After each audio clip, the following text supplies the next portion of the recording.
Voilà, toujours à Saint-Étienne, au centre des congrès et en direct sur la page Facebook de Défi Autonomie. On accueille Philippe Pied, président de l'OSIRP. L'OSIRP est vous-même partenaire historique de Défi Autonomie. Exactement, oui. L'OSIRP, la seule union d'institutions paritaires de prévoyance qui existe. Nous sommes partenaires depuis le début des colloques, c'est donc le 11e cette fois-ci. Et puis à titre personnel, notamment avec Alain Poulet, on s'est lancé dans l'aventure il y a un peu plus de 15 ans maintenant. Et on voit que le bébé a bien grandi et c'est avec grand plaisir que je viens à nouveau sur ce colloque Défi Autonomie. Oui, 11e édition, il faut le dire. 11e édition. C'est un vrai succès. Oui. L'OSIRP, alors vous avez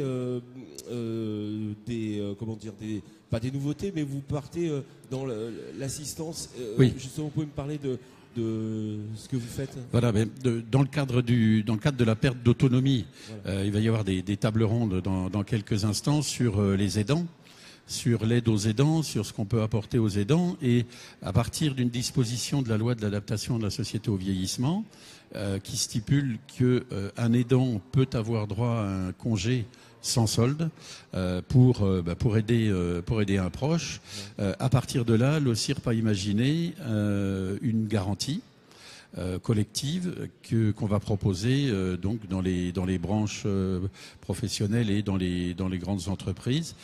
Cette garantie permettrait de solvabiliser, pas forcément complètement, mais de solvabiliser ces fameux 15 jours sans solde, qui s'apporterait une contrepartie financière à la personne qui est obligée de s'arrêter. Et on connaît la difficulté, bien sûr, des aidants de prendre du temps et du coup s'arrêter de travailler. Donc là vous aurez une solution. Voilà, à la fois c'est une solution très pragmatique qui va aider tout de suite la personne qui va être obligée de s'arrêter. Et puis c'est aussi un élément de réflexion, c'est un élément aussi prospectif, parce que il faudra quand même bien un jour que la puissance publique s'occupe enfin du volet financier de la perte d'autonomie. Alors il y a des choses évidemment qui sont faites. On a vu le président du conseil départemental hier ici. Il y a la fameuse aide personnalisée à l'autonomie, l'APA.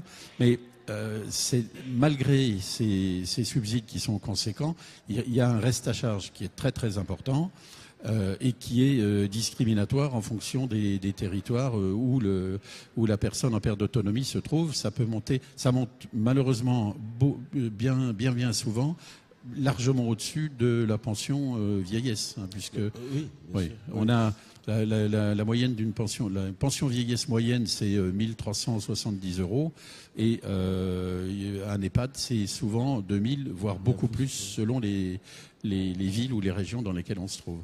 Vous pourriez être très réactif sur le solde pour la personne, parce que en fait c'est instantané, on s'arrête parce qu'il y a un problème.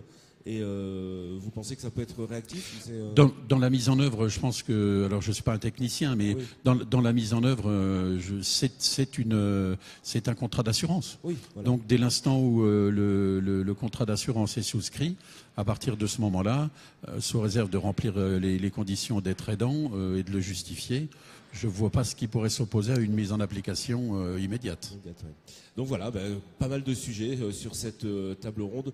Il y a votre directeur, votre président qui sera... Voilà, il y a le directeur général et le directeur général adjoint qui vont intervenir, chacun sur une table ronde. Voilà, donc si vous êtes intéressé, vous avez encore le temps de venir nous retrouver ici au centre des congrès de Saint-Étienne. Merci beaucoup Philippe Pied c'est moi qui vous remercie d'être venu sur le plateau. Voilà, dans quelques instants, vous allez découvrir évidemment d'autres intervenants et d'autres personnalités ici au Défi Autonomie à Saint-Étienne.